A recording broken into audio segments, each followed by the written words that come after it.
Bonjour à toutes et à tous, bienvenue à ce nouveau webinaire organisé par le département Travail et Protection sociale du cabinet avocat. Après notre précédente session qui avait été consacrée à l'insuffisance professionnelle, aujourd'hui, on a fait le choix de traiter le sujet de l'inaptitude. Et à mes côtés, pour animer cette session, mon associé Jérémy Guéron.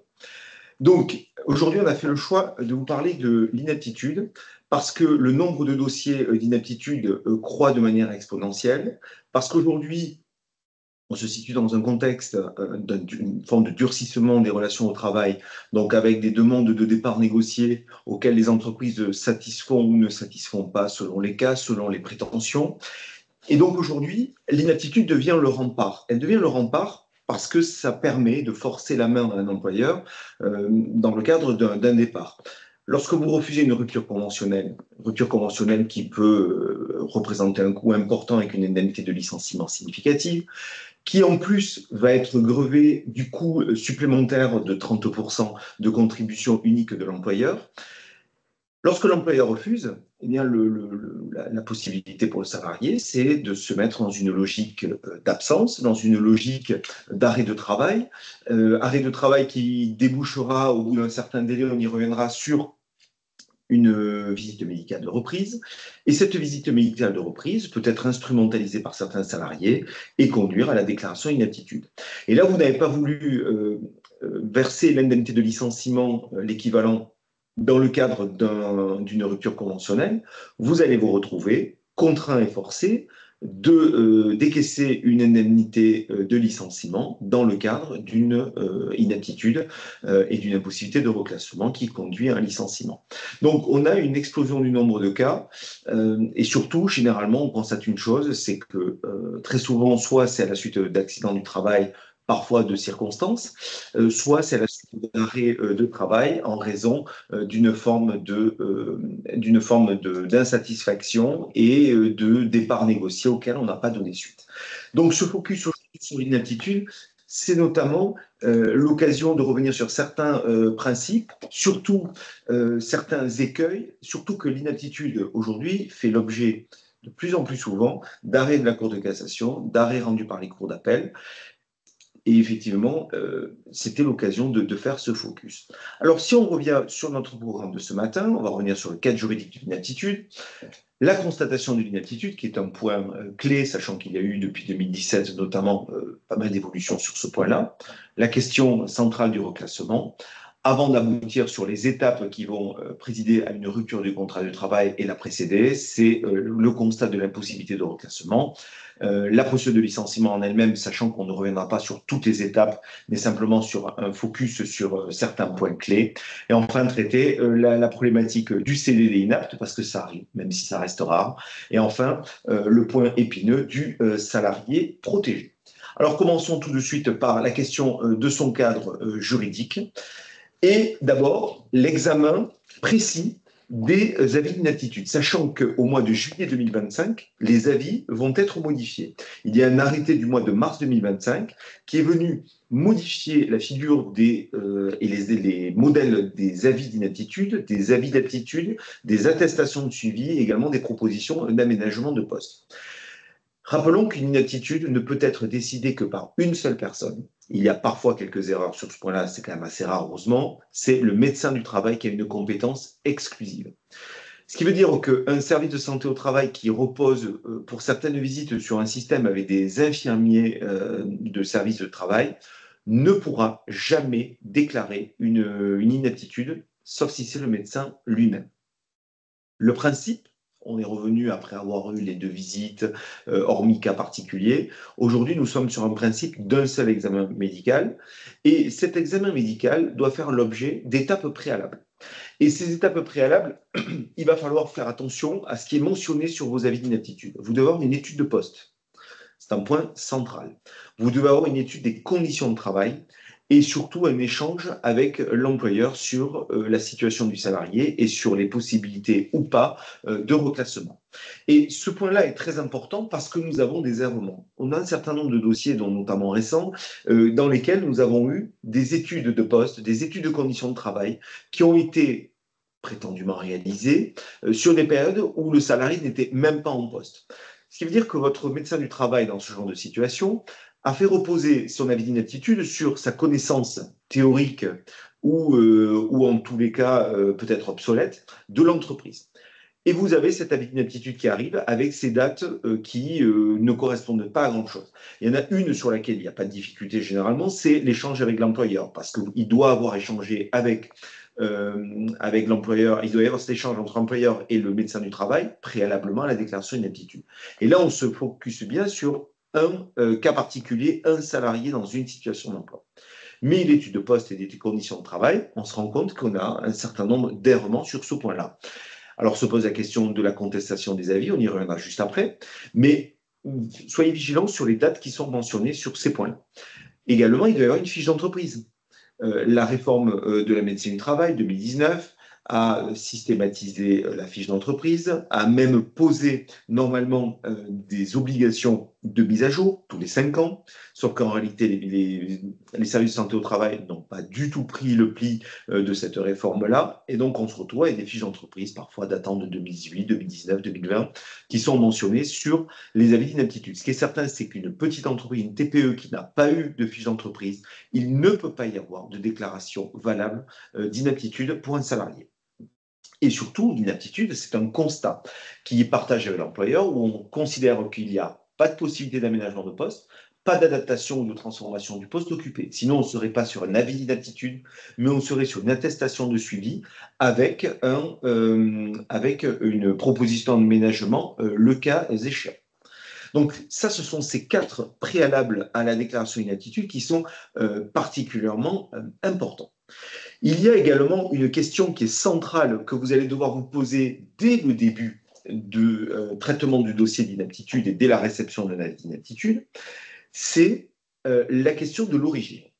L'origine de l'inaptitude, vous avez parfois un cheminement d'arrêt de travail qui vont être tantôt de l'accident du travail, qui ensuite, à la suite d'une consolidation, va continuer sur de l'arrêt de travail pour maladie non professionnelle, la maladie simple.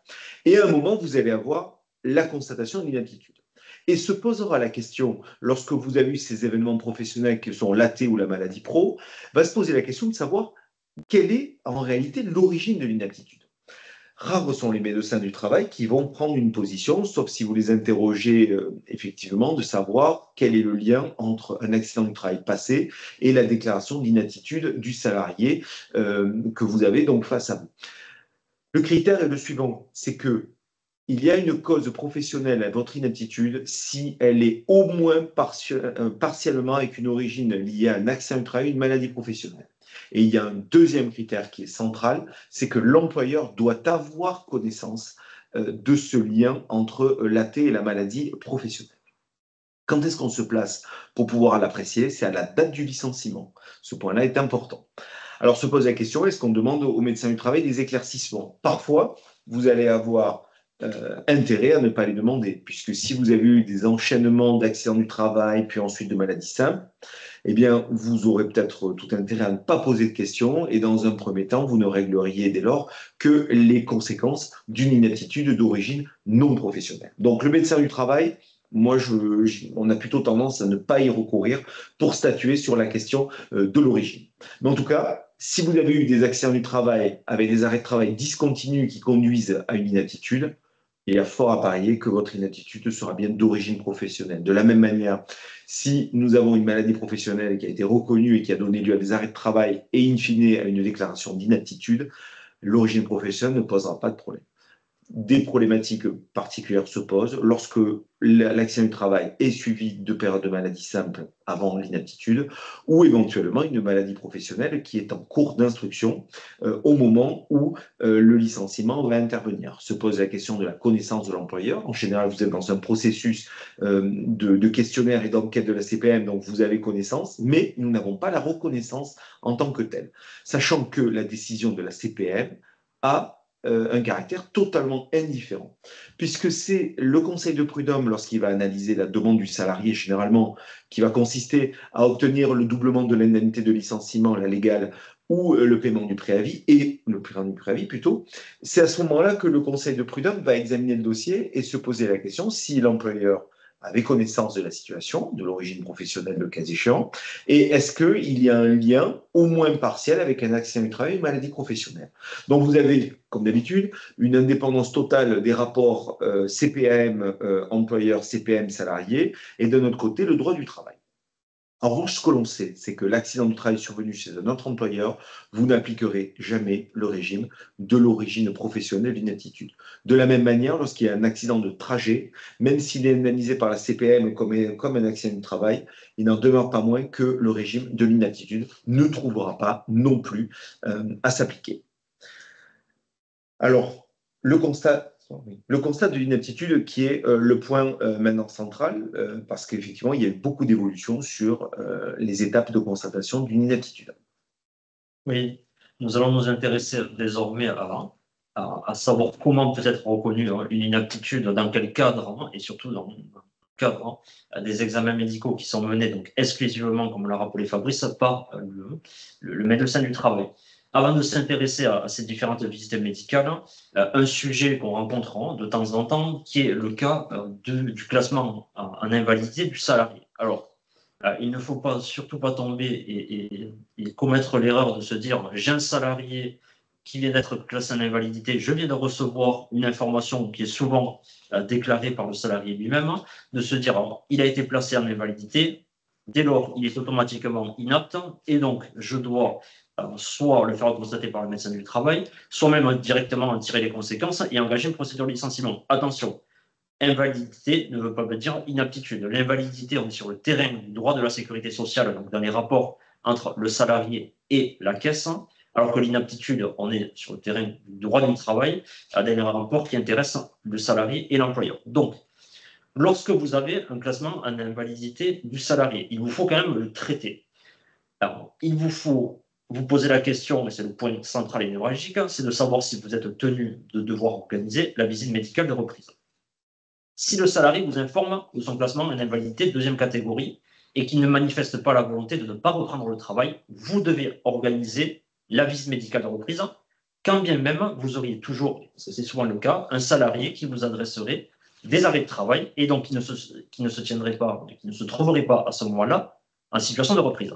Vous devez vous rapprocher, et c'est vous, en votre qualité d'employeur, qui devez vous rapprocher du service de santé au travail et qui devez organiser la visite médicale de reprise. Donc, attention là-dessus. En cas de constat tardif de l'inaptitude, parce qu'on peut avoir, parce qu'on ne sait pas traiter la situation ou autre, un temps très important entre le placement en invalidité et l'organisation de la visite médicale de reprise et le constat dès lors de l'inaptitude, il n'y a pas un droit à réparation qui est automatique et qui est octroyé aux salariés. Donc, pour faire un petit focus sur la rente incapacité dans le cadre de l'invalidité, donc la CPM peut être amenée à se prononcer sur l'existence d'une indemnité partielle permanente à la date de la consolidation. Donc, l'assuré reste sur le régime de l'assurance maladie, donc il est indemnisé qu'il soit apte ou inapte dans ce cadre-là. Le contrat de travail demeure suspendu jusqu'à la visite médicale de reprise. Et le fait qu'il y ait une consolidation, puisqu'à un moment, vous pouvez avoir la CPM, la caisse qui vous écrit en vous disant l'état du salarié est consolidé, attention, ça ne vient pas exclure le salarié du bénéfice de la législation relative à l'inaptitude d'origine professionnelle.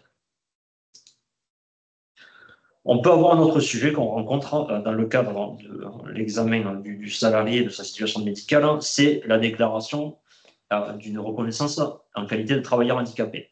Donc, cette reconnaissance-là, par la MDPH, ne met pas fin à la suspension du contrat de travail si le salarié est en arrêt de travail.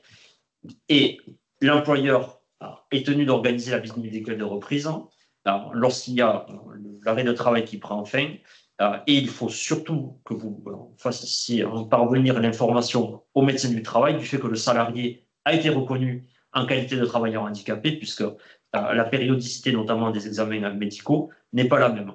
Un autre point à prendre en compte dans le cadre d'une reconnaissance d'une RQTH, c'est que lorsque vous devez traiter un licenciement pour inaptitude d'origine professionnelle, vous allez malheureusement devoir assumer le paiement d'une indemnité égale au préavis, attention, un salarié qui a été reconnu travailleur handicapé a droit au doublement de son indemnité de préavis dans la limite de 3 mois. Donc, à prendre en compte dans le traitement d'une éventuelle inaptitude d'origine professionnelle.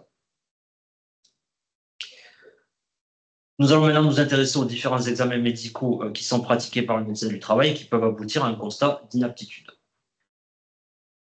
Donc, comme vous l'indiquez, Fabrice, on a connu le régime à 2 visites médicales. On est repassé à une, sauf cas exceptionnel. Donc, une seule visite, un seul examen médical pratiqué par le médecin du travail est suffisant en principe pour que l'inaptitude soit prononcée. Vous avez bon nombre de visites et d'examens médicaux qui permettent une reconnaissance d'un avis d'inaptitude. Vous pouvez avoir, même si c'est rare, une déclaration d'inaptitude qui intervient dès la visite d'information et de prévention, donc dès la visite médicale d'embauche. Vous avez ensuite la visite d'aptitude périodique, donc celle-ci dont la périodicité est différente suivant le cas du salarié. Vous avez ensuite la visite à la demande du salarié ou de l'employeur, qui peut intervenir alors qu'un arrêt de travail est prescrit ou non. La visite médicale de reprise obligatoire, c'est celle où on rencontre le plus fréquemment le constat de l'inaptitude. La visite d'information et de prévention, donc réalisée par le médecin du travail, si elle n'est pas réalisée par l'infirmier du service de santé au travail.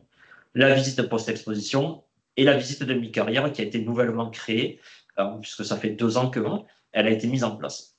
Attention, ça n'a pas changé. L'avis d'inaptitude ne peut être rendu lors d'une visite médicale de pré-reprise, sauf si les critères exigés par la jurisprudence ont été remplis, à savoir que le salarié a informé l'employeur expressément du fait qu'il allait être examiné par le médecin du travail dans le cadre d'une visite de pré-reprise, et ceci avant la tenue de la visite de pré-reprise, pour que le médecin du travail soit en capacité de pouvoir qualifier cet examen de visite de reprise, puisque les critères jurisprudentiels auraient été remplis. Alors, c'est rare, et généralement, si vous rencontrez un avis d'inaptitude où il est indiqué que c'était une visite de pré-reprise et qu'il y a eu un constat d'inaptitude, attention, soyez vigilants.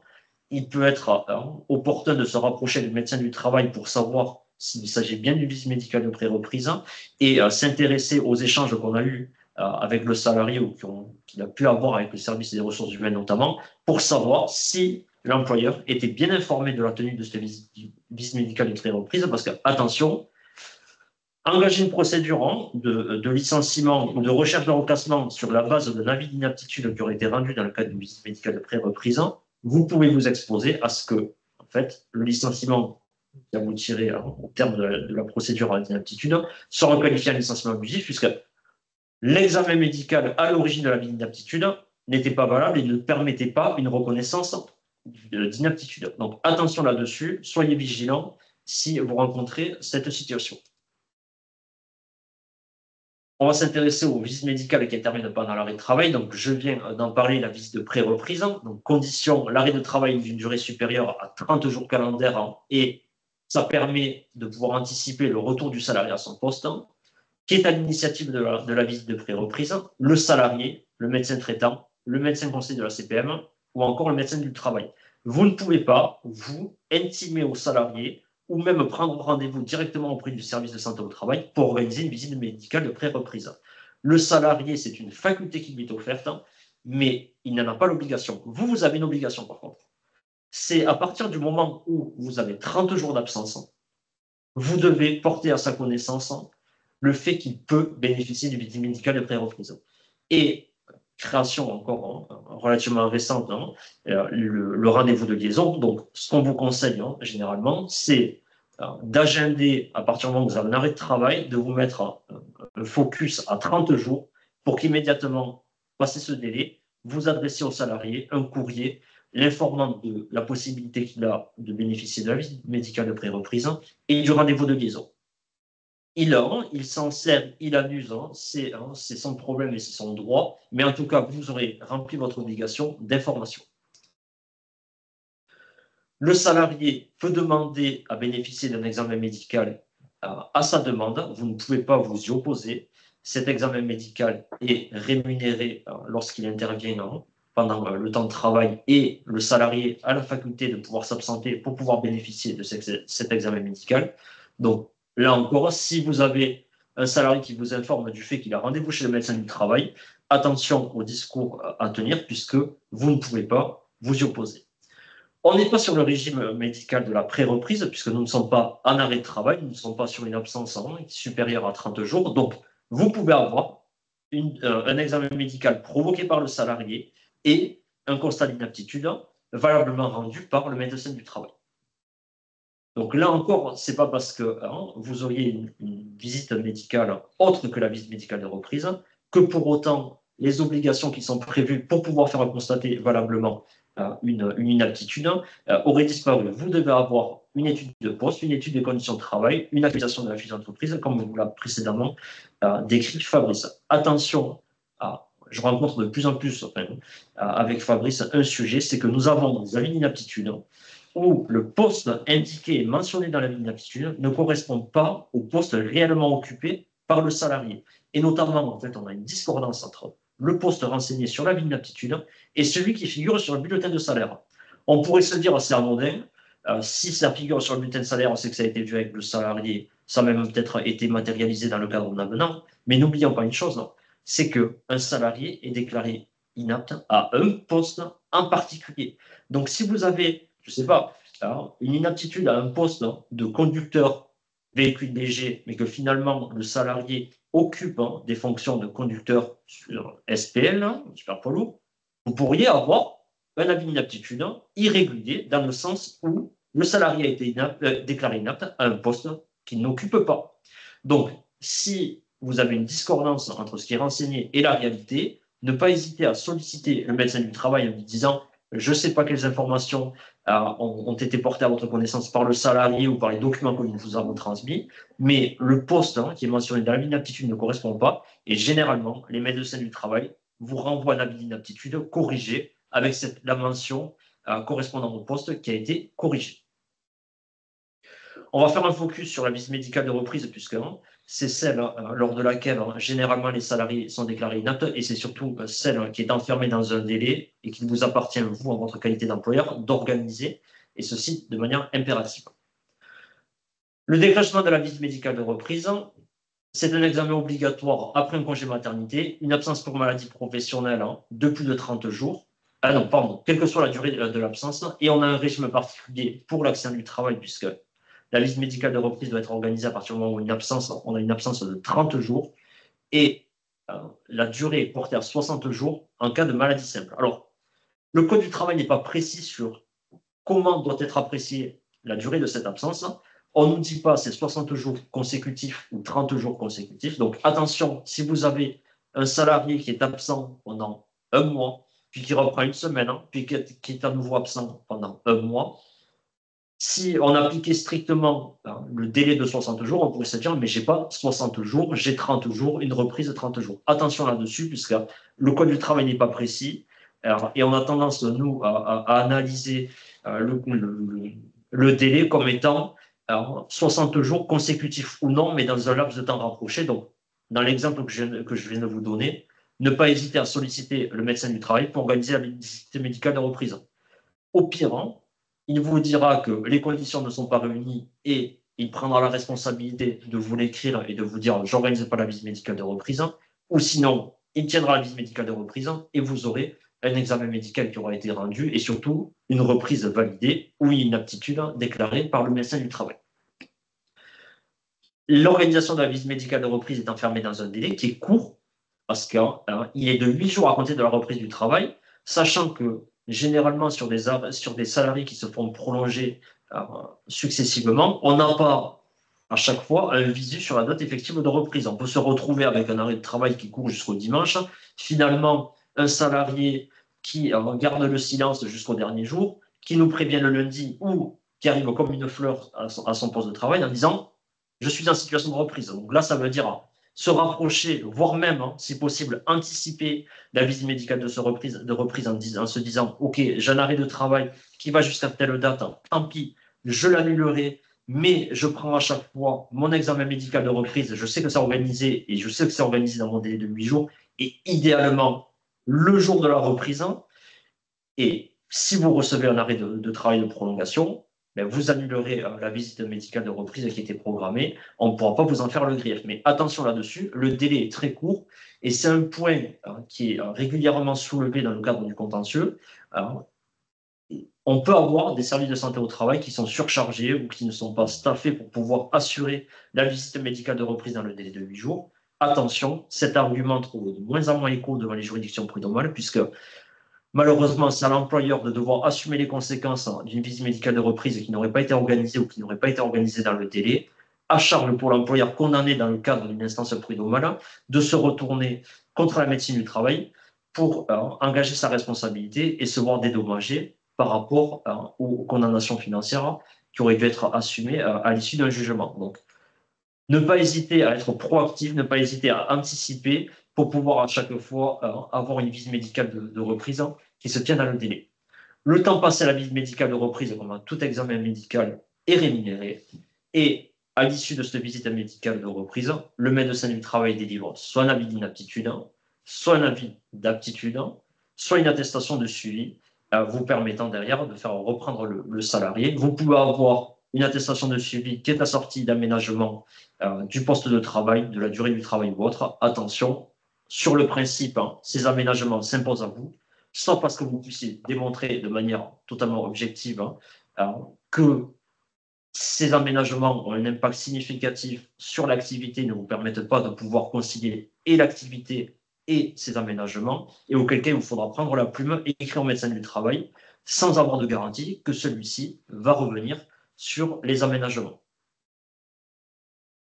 La situation du salarié entre l'arrêt de travail et la visite médicale de reprise. Sur le principe, le salarié doit reprendre son poste et si vous décidez de ne pas le faire reprendre, et c'est ce qu'on vous conseille dans l'intervalle, il doit être rémunéré. Donc pensez bien à dispenser le salarié d'activité le temps qu'il soit vu par le médecin du travail, parce que la situation qu'on rencontre malheureusement trop fréquemment, c'est le salarié qui revient à l'issue d'une période de maladie et qui, comme par hasard, est victime d'un accident du travail entre le moment où il reprend son poste et le moment où il est examiné par le médecin du travail. Nous allons nous intéresser à la situation du salarié où, entre le moment où l'arrêt de travail prend fin et la visite médicale de reprise, vous êtes sans nouvelles. Attention là-dessus, n'allez pas trop vite.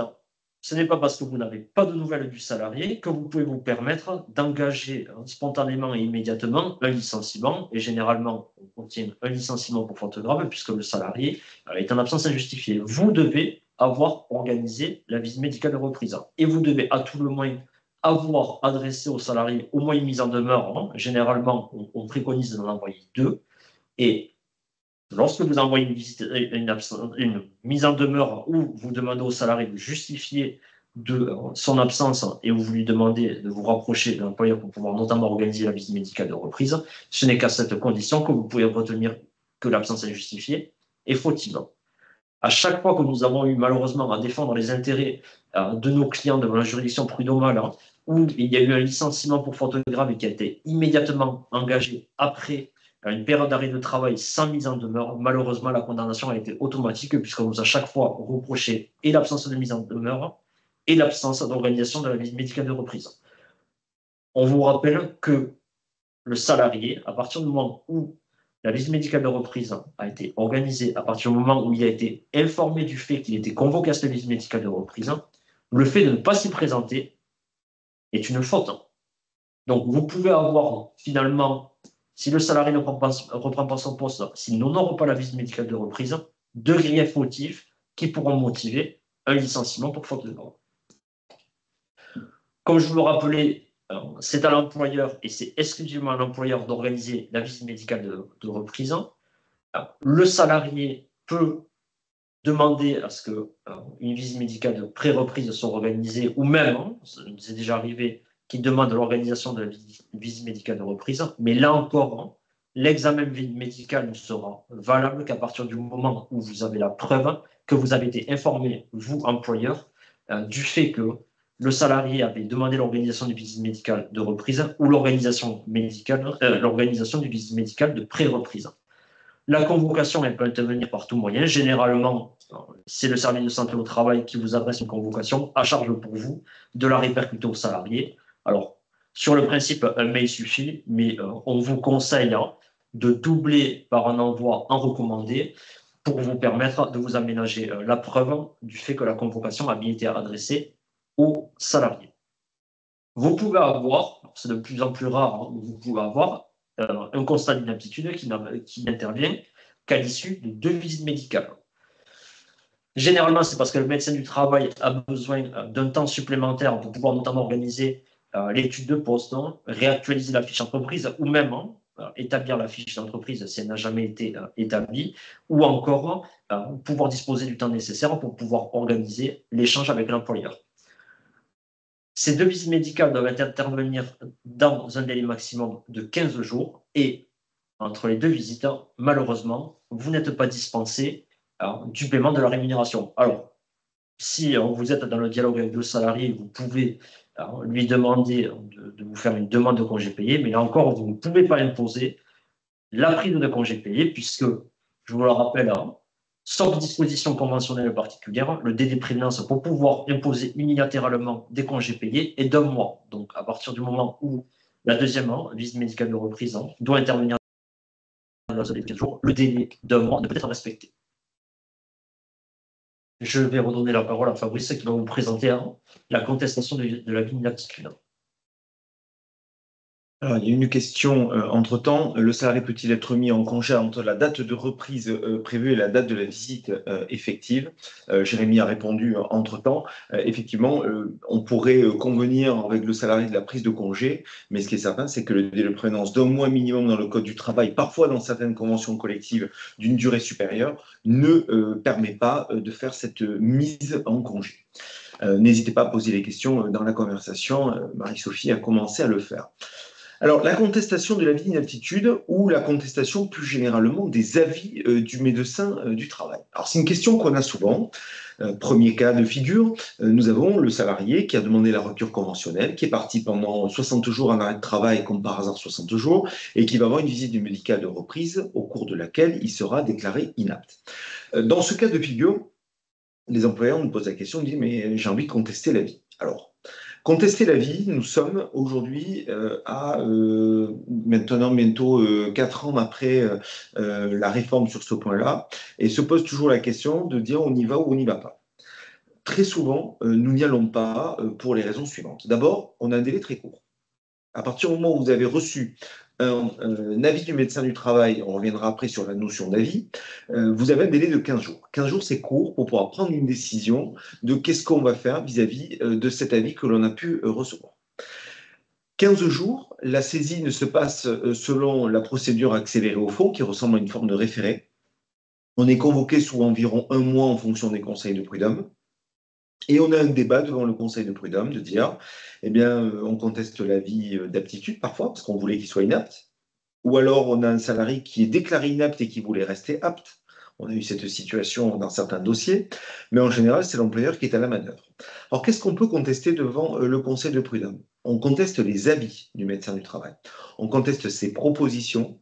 On conteste également les conclusions écrites qu'il rend, les indications qu'il peut nous donner, qui ont tous un point commun, c'est que les avis et les décisions du médecin du travail doivent toujours reposer sur des éléments de nature médicale. C'est une description et une définition qui est relativement large, mais se pose la question, et ça a donné lieu à de la jurisprudence, est-ce qu'une attestation de suivi qui est rendue notamment dans le cadre de la visite périodique dont le salarié bénéficie, la visite d'information et de prévention qui est périodique, tous les 2 ans, 3 ans, 5 ans, 5 ans, c'est la norme souvent pour les postes ne présentant pas de dangerosité particulière, eh bien, on s'est posé la question de savoir si oui ou non, on pouvait les contester. Alors, la jurisprudence a étendu la notion d'avis à l'attestation de suivi qui est rendue notamment, qui peut être rendue par une autre personne qu'un médecin du travail. Je rappelle que l'attestation de suivi dans le cadre de la visite d'information et de prévention périodique peut être rendue par un simple infirmier.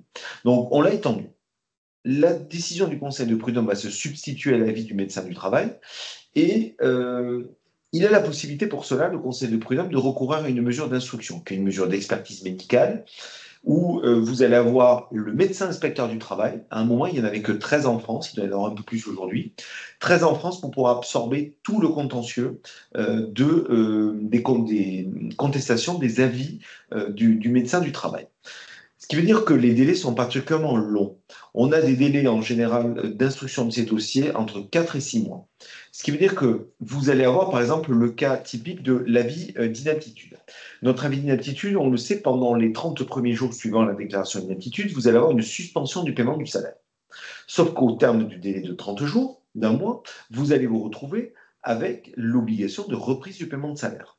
Ce qui veut dire que vous avez un salarié inapte jusqu'à preuve du contraire, jusqu'à la décision contraire du Conseil de prud'homme.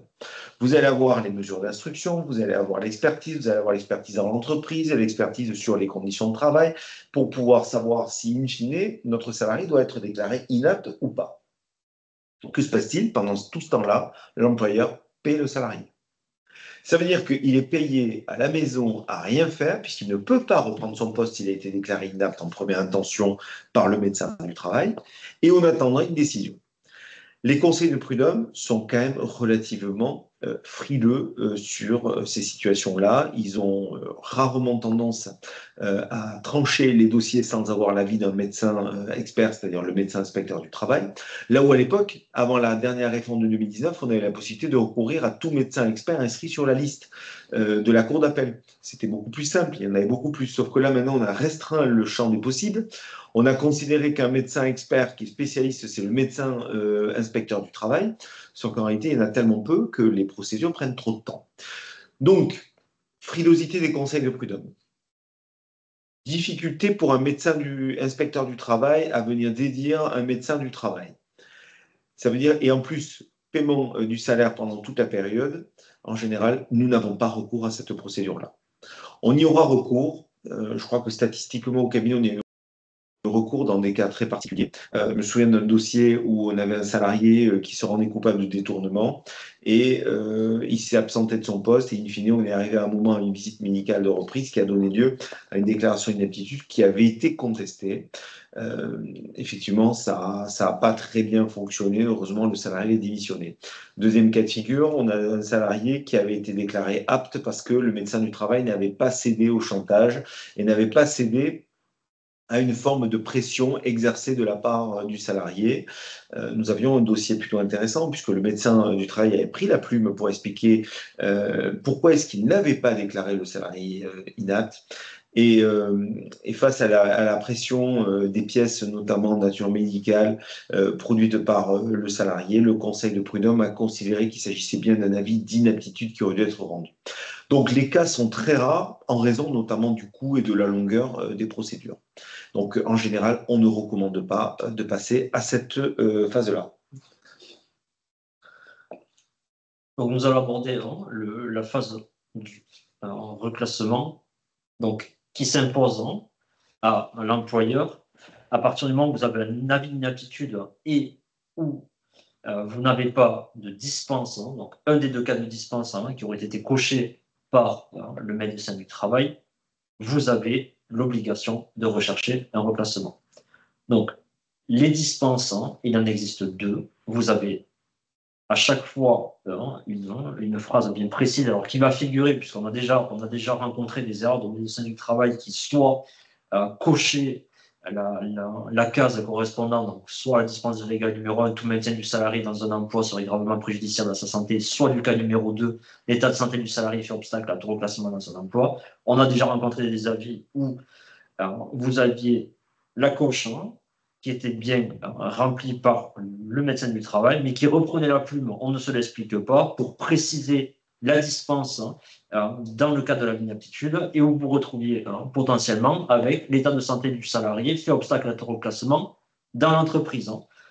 Et vous vous retrouvez avec un avis pour lequel, à notre sens, la dispense est devenue irrégulière et où vous devez soit interroger le médecin du travail, soit rechercher un remplacement puisque vous n'avez pas strictement les termes qui figurent dans le code du travail qui se retrouvent dans l'avis d'inaptitude. Donc attention là-dessus, vérifiez bien, surtout si vous avez une mention manuscrite du médecin du travail, qu'il a bien repris la dispense légale, un des deux cas de dispense légale prévus par le code du travail.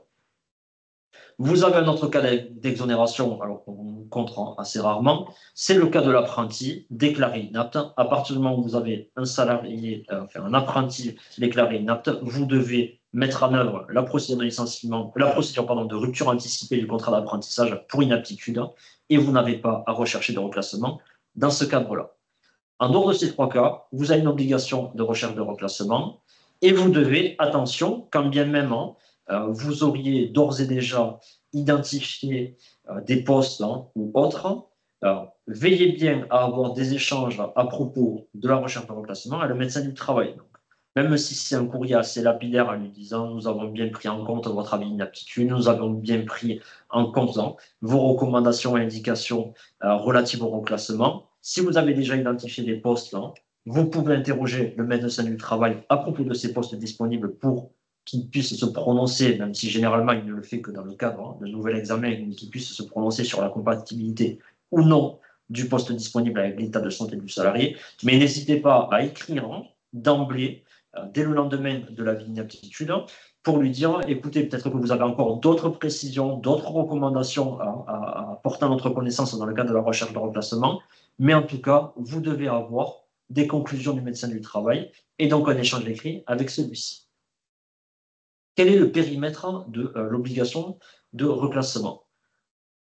Le principe, c'est l'entreprise, sauf lorsque l'entreprise appartient à un groupe de sociétés, auquel cas vous devez déjà vérifier si vous remplissez la condition et la notion de groupe au sens des dispositions du Code de commerce, avec la notion d'entreprise dominante et d'entreprise dominée. Donc, bien vérifier ce point-là avant de lancer une recherche de reclassement au niveau du groupe si votre entreprise appartient bien à un groupe. La limite, et Dieu merci, elle a été fixée au territoire national puisque ce n'était pas le cas avant la réforme de 2019. Donc, si vous faites partie d'un groupe qui est constitué d'entreprises qui sont à l'international et qui ne sont pas en France, vous êtes dispensé de devoir interroger ces sociétés-là et de rechercher un reclassement au sein de ces sociétés. La notion de recherche au sein du groupe, il faut que vous ayez une organisation des activités ou un lieu d'exploitation qui assure la permutation de toute partie du personnel. Alors, quand on s'intéresse aux arrêts qui ont été rendus par la Cour de cassation et à la jurisprudence plus généralement, vous avez quand même une appréciation de la permutation de toute partie du personnel qui est assez large. Donc, attention, ne vous dites pas le salarié occupe un poste de responsable financier. J'ai pas un poste identique ou qui s'en rapproche, ou alors qui s'en rapproche très légèrement et qui est disponible dans une autre société du groupe, ne vous dites pas, je ne remplis pas la condition posée par la jurisprudence.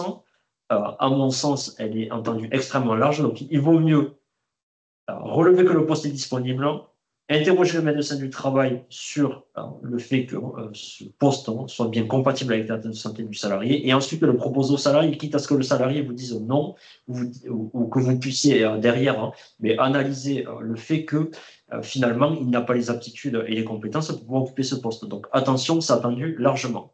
La charge de la preuve, et c'est important en cas de contentieux, alors, elle repose sur le seul employeur. C'est à vous de rapporter la preuve que vous ne disposez pas de poste disponible ou que tous les postes disponibles ont été proposés aux salariés.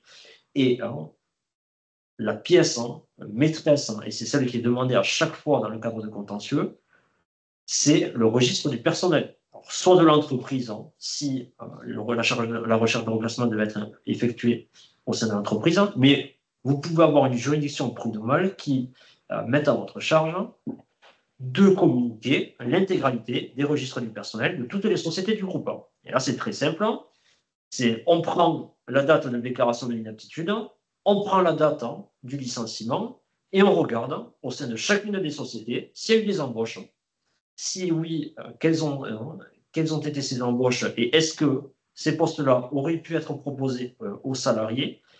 Et vous pouvez vous dire que le juge examine, et c'est généralement ce qui est soulevé aussi par l'avocat du salarié, c'est de dire, OK, la date du licenciement, ça fixe la limite, mais finalement, si vous avez décalé des embauches à 15 jours, 3 semaines après, et que finalement, ces postes-là étaient disponibles au moment du licenciement, vous pourriez vous retrouver avec une juridiction prud'homale qui considérerait que la recherche de remplacement n'a pas été menée de manière loyale. Donc attention, il faut geler les recrutements, il faut bien s'assurer de l'exhaustivité de la recherche de remplacement et ne pas partir du principe qu'il suffit d'engager la procédure de licenciement, de la terminer rapidement et de libérer les embauches derrière pour que vous ayez finalement des recrutements qui interviennent quelques semaines après la date du licenciement. La nature du poste à proposer. On doit proposer un emploi aussi comparable que possible à l'emploi précédent. Donc, on peut être amené à devoir proposer un poste assorti d'une mutation, d'un aménagement, d'une adaptation, d'une transformation de poste. La recherche, elle est limitée au poste disponible. Vous n'avez aucune obligation de venir créer un poste supplémentaire ou sur mesure pour le salarié déclaré inapte. Il faut que le poste soit disponible et existant. La nature du poste peut entraîner une modification du contrat de travail, une baisse de la rémunération, une modification du lieu de travail, une réduction du temps de travail.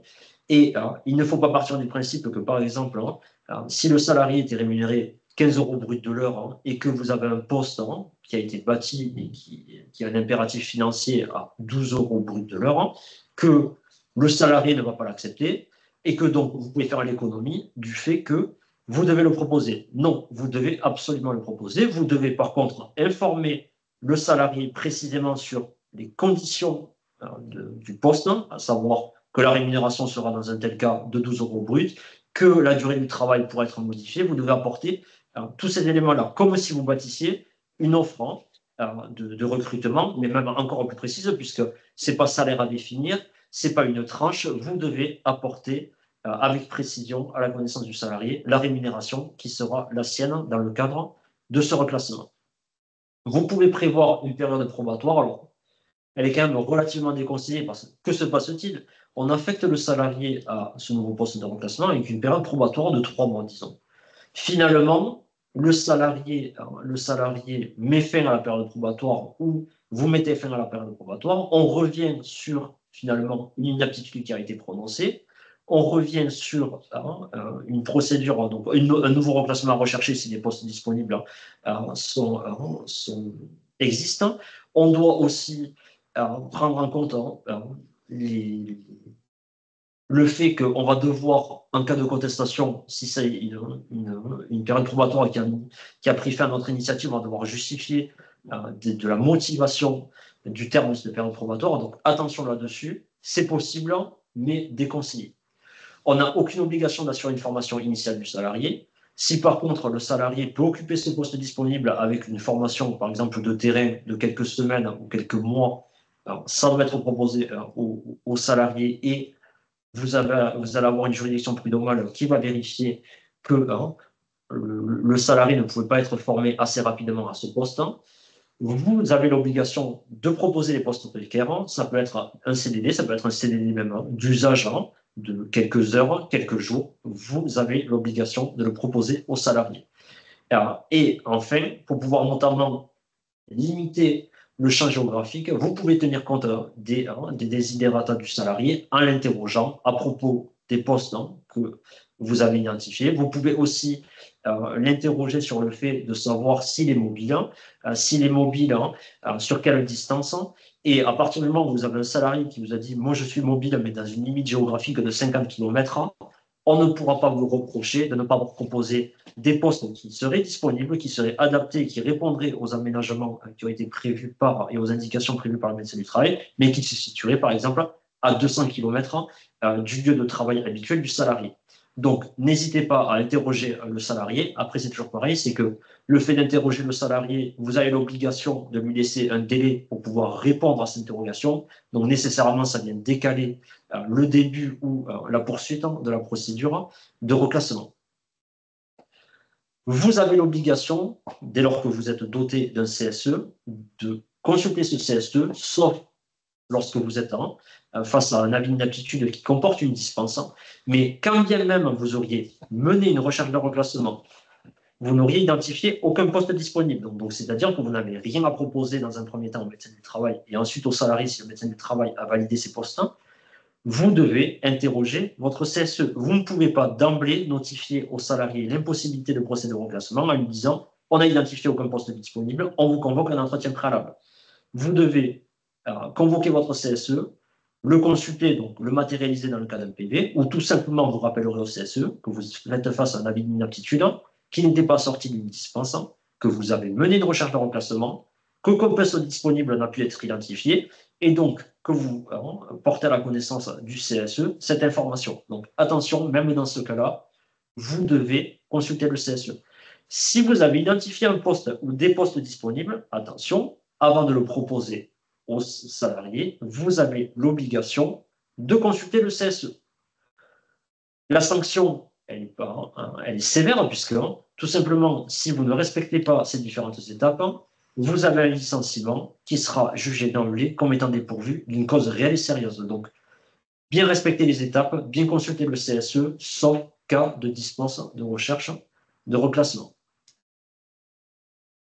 Vous avez ensuite, lorsque vous n'avez pas réussi à reclasser le salarié ou lorsque celui-ci a refusé un poste, des postes qui seraient disponibles, qui ont été apportés à sa connaissance, vous avez l'obligation de notifier l'impossibilité de reclassement.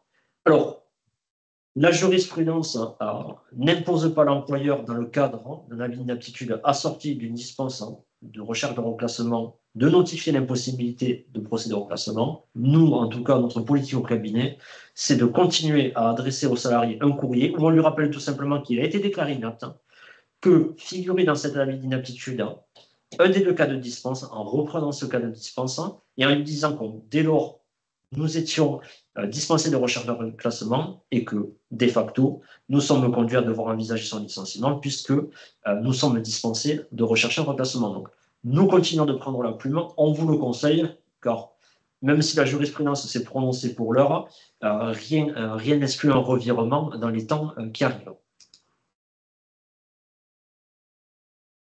Une fois la notification de l'impossibilité de procéder au reclassement intervenu, vous devez mettre en œuvre la procédure de licenciement, convoquer le salarié à un entretien préalable et ensuite lui notifier, toujours en respectant les délais impartis, à savoir entre l'envoi de la convocation à l'entretien préalable et la tenue de l'entretien préalable, 5 jours ouvrables. Attention, je veux un petit focus sur une jurisprudence récente.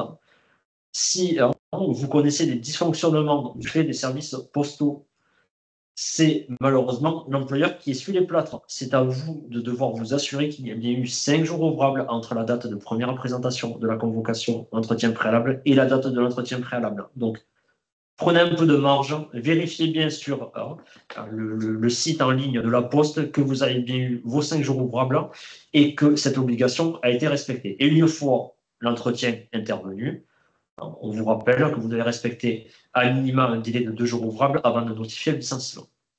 Le licenciement qui fait suite au constat d'inaptitude, il repose sur plusieurs motifs. Donc, soit l'impossibilité de proposer un emploi, soit si un emploi a été proposé au salarié et qu'il a été refusé, on retient non pas l'impossibilité de proposer un emploi, mais bien le refus du salarié qui fait suite à une proposition d'un emploi dans le cadre de la recherche de remplacement, ou les cas de dispense qui nécessairement viennent aboutir à un licenciement, et ces motifs-là, le fait d'avoir une dispense dans le cadre de la inaptitude, suffit à motiver le licenciement. On retient que le médecin du travail a dispensé l'entreprise d'une recherche de remplacement.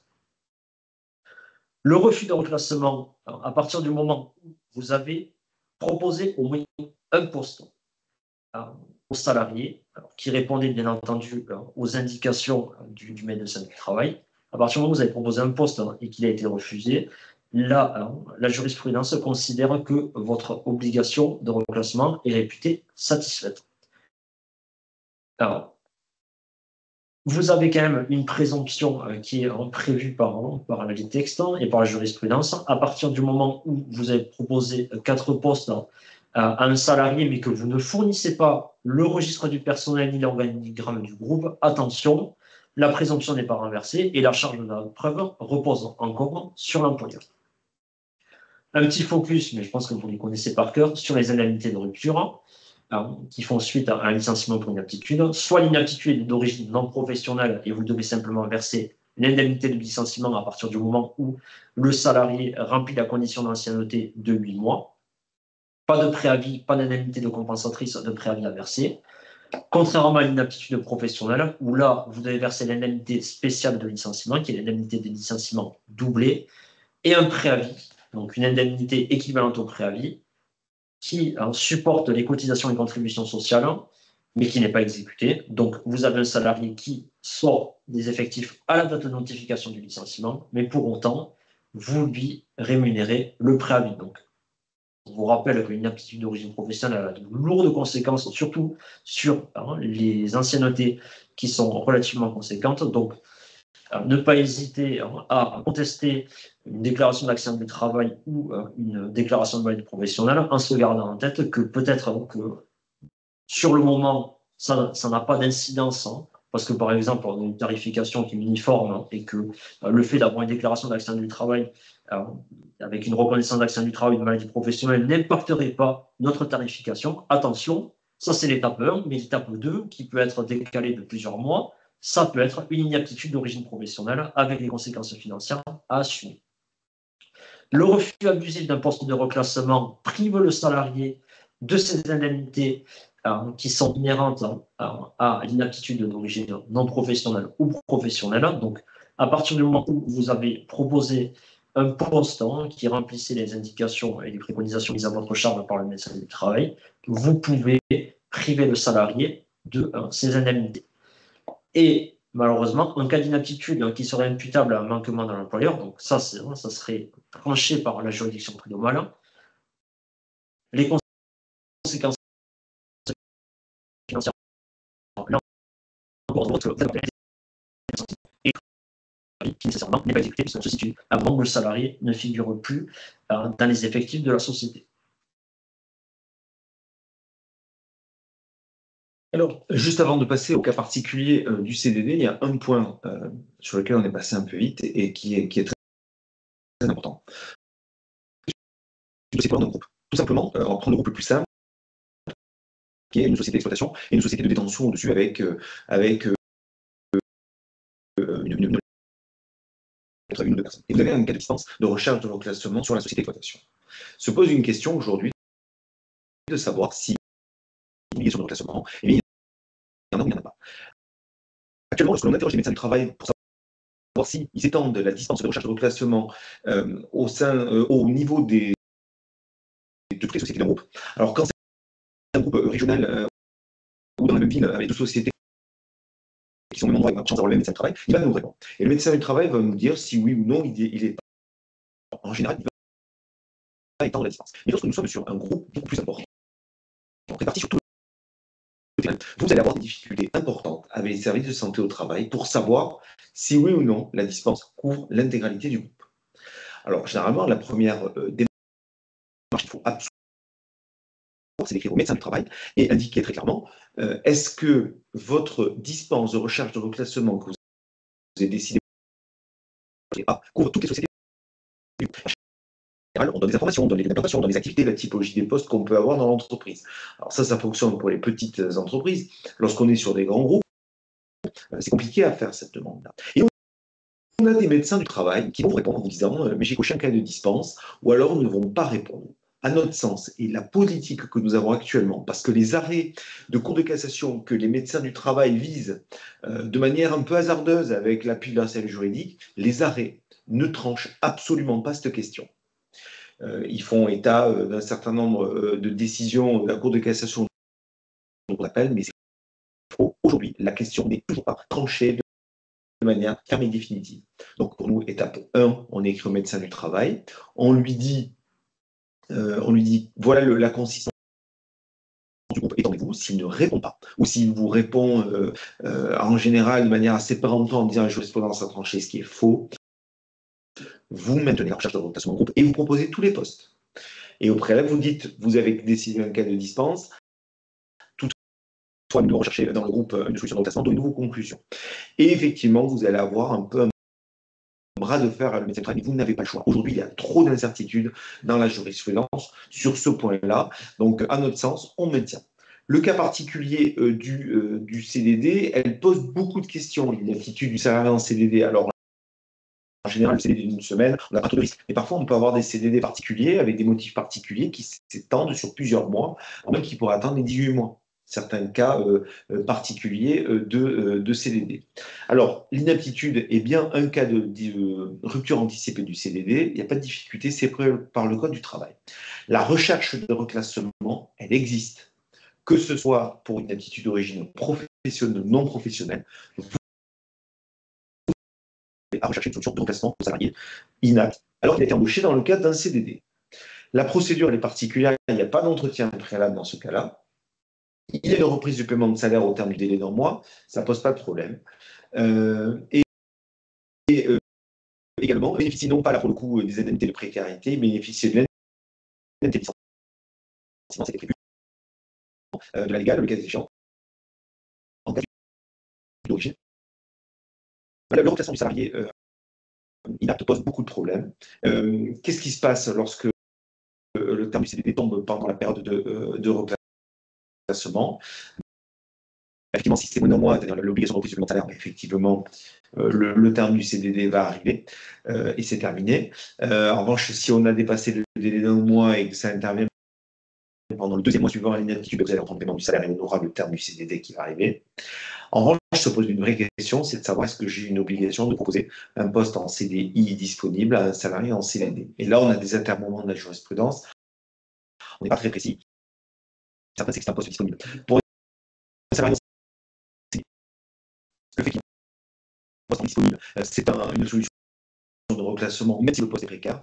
A contrario, et à l'inverse, dans notre cas, pour nous, un salarié déclaré inapte qui était en CDD, qui est en capacité d'occuper un poste en CDI et qui est disponible ce poste-là, oui, il faut le proposer.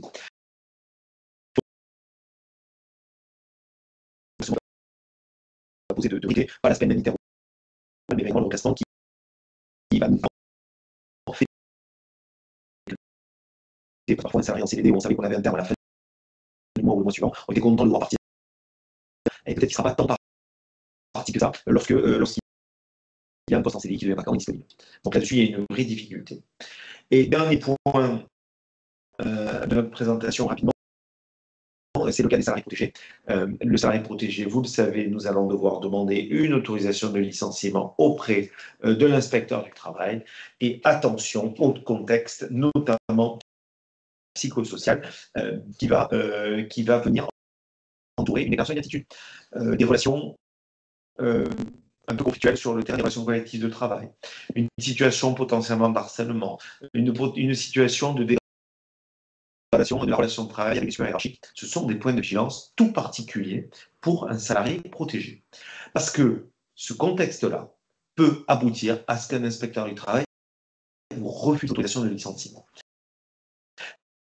Son rôle, pourtant, c'est de vérifier la régularité de la procédure. Il ne peut pas être rendu à vérifier la régularité de l'inaptitude, puisque le contentieux de l'avis émis par le médecin du travail relève du conseil de prud'homme. Lui, il est là pour vérifier la procédure, vérifier l'exhaustivité de la recherche d'emplacement, point. Mais également, il doit faire une vérification et le lien et le mandat. Et le lien et le mandat, malheureusement, pour les il y a une appréciation qui est beaucoup trop extensive. On a vu des secteurs du travail refusant l'autorisation de licenciement lorsque le CSE fonctionne mal. Effectivement, on a nos réunions mensuelles, on n'a pas de réunion tous les 2 mois en fonction des effectifs. L'inspecteur du travail peut dire mais il y a un de l'instant représentatif du personnel. Et il vient vous établir des liens plus ou moins hasardeux ou la demande en général d'autorisation de licenciement. Et on peut se retrouver avec un refus. Et ces refus-là sont catastrophiques. Parce que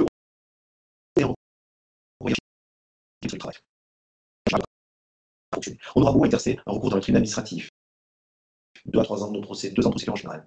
En attendant, pendant tout ce temps-là, le salarié est payé. Pendant tout ce temps-là, il va falloir assumer sa charge financière alors qu'il n'est pas là. Alors qu'il peut même éventuellement travailler ailleurs. Ça, c'est encore pire. Vous allez le payer. Et vous allez le payer pendant toute la durée du mandat et pendant la période de cas échéant de protection post-mandat, les 6 mois. Et ensuite, en bout de course, on va arriver à un moment à la fin de la période de protection. À la fin de la période de protection, on va lancer un licenciement. On va regagner le droit de repartir reclassement, puisqu'on apprécie les possibilités de reclassement et de la notification. Alors, ça, mais il ne demeurera pas moins que notre obligation de reclassement va peser.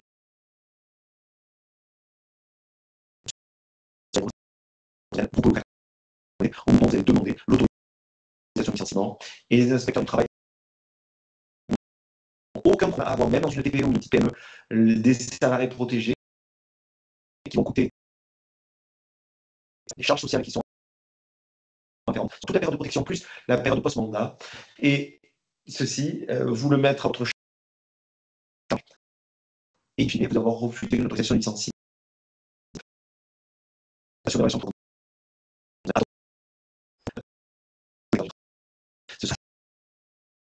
sans forcément un parti pris, mais c'est disciplinaire. Le discours sur les IRP, l'existence d'un conflit d'attente avec les représentants de personnes, parfois les même dans certaines entreprises, des relations sociales, avoir des relations un peu compliquées avec le CSE, et vous allez vous retrouver effectivement avec des salariés qui ne sont pas licenciables. Donc attention, ce sont les dossiers que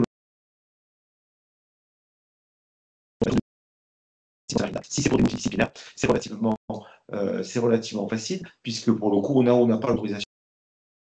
Sauf que lorsqu'on est salarié, non seulement le d'entreprise, mais également vous le payez pendant tout le temps de votre contentieux. Voilà ce qu'on voulait vous dire sur l'inaptitude. On aurait pu tenir toute une matinée entière sur le sujet. C'était un certain nombre de points de focus.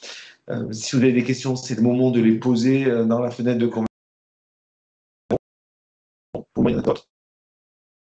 Simplement, vous annoncer que le prochain webinaire sera un peu particulier. On traitera d'une problématique qui se développe de plus en plus dans les entreprises, les signalements de harcèlement, les signalements de dégradation des conditions de travail, les signalements de discrimination. Et donc, notre prochain webinaire sera consacré à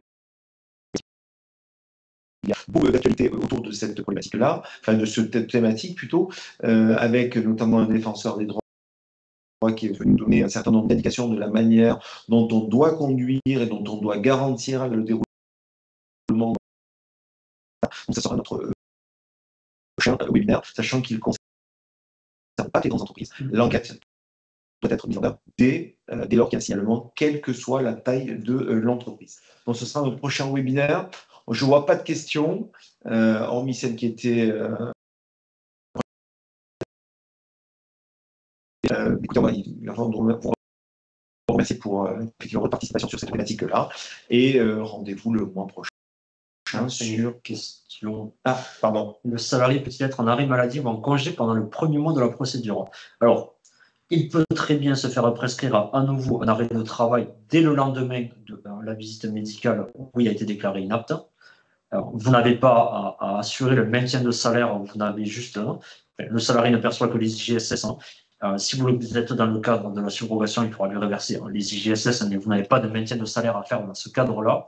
Attention à une problématique en particulier, c'est le salarié qui est empressé parce que le médecin du travail n'a pas manqué de lui expliquer que pendant un mois, il n'allait pas être rémunéré, qui s'est empressé d'aller consulter son médecin traitant et qui finalement s'est fait prescrire un arrêt de travail qui couvre le jour de la visite médicale de reprise. Et là, on a une vraie difficulté parce que pour que la visite médicale de reprise soit valable, encore faut-il que le salarié soit en situation de reprise. Et on se retrouve à devoir faire un travail d'enquête, de savoir si le salarié est bien allé consulter son médecin traitant après la visite médicale de reprise. Donc attention là-dessus. Si vous voyez un arrêt de travail, généralement de prolongation, qui arrive et qui couvre la date de la visite médicale de reprise, warning, écrivez au médecin du travail, écrivez au salarié pour pouvoir lever ce sujet. La période de congé payé, on en revient à la même chose, c'est que oui, vous pouvez prévoir une période de congé payé à la condition que le salarié accepte d'être placé en congé payé ou vous fasse une demande. Attention aux accords entre deux portants. Généralement, c'est matérialisé par rien du tout et on se retrouve dans le cas de contentieux avec un salarié qui a la mémoire courte et qui vous dit mais attendez, mais moi j'avais jamais consenti à la prise de congés payés. Finalement, vous m'avez imposé ces congés payés, je vous en demande à nouveau le paiement dans le cadre de la procédure prud'homale. Donc, si vous êtes mis d'accord, un simple échange de mail suffit, mais matérialiser cet accord.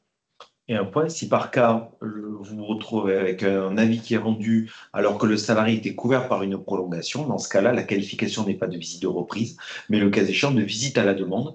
Et à cette occasion-là, le salarié peut bien être déclaré inapte sous réserve que les étapes préalables aient été réalisées, études de poste, études des conditions de travail et échange avec l'employeur.